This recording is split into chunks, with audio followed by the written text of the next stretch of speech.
So we're down at the pond. We've just noticed that there's these aquatic plants growing down here that we don't know what they are. They've just arrived, but the frog tadpoles are hanging out right inside them. There's a big frog over there along the edge, just hanging out. We had a little garter snake come down in here. The cat was chasing the poor thing, and it went into the pond yesterday and swam from over here all the way up to there. I'd never seen that before.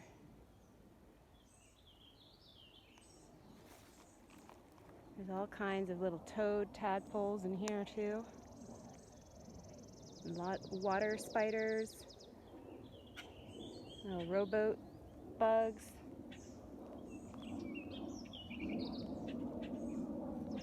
We had wanted a little swimming pond in here, but it's turned out to be more like a wildlife pond, which is just fine. All the animals like to come down here and have a drink. And that looks like a fish. Oh my goodness. Oh my gosh.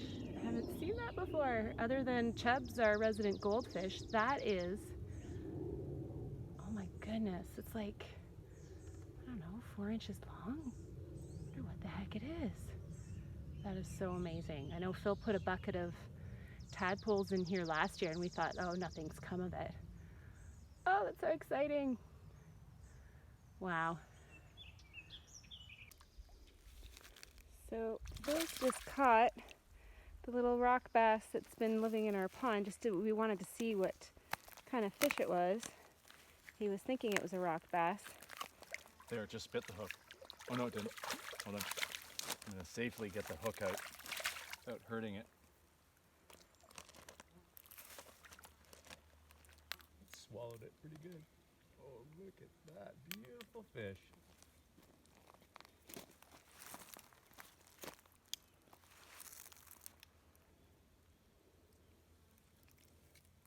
There we go. There's a little trick.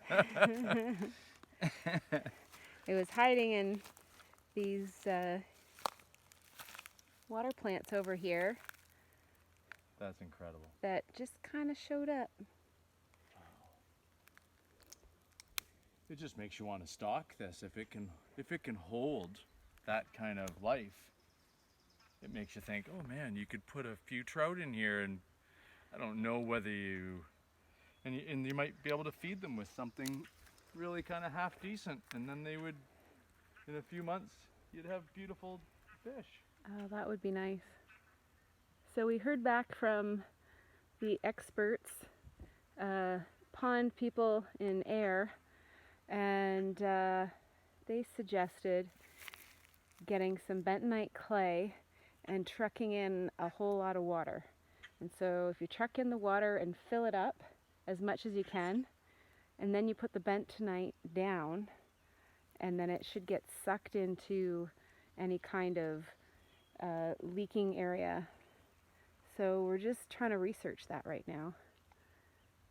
I don't want to damage anything really great that we've got going on right now, though, at the same time.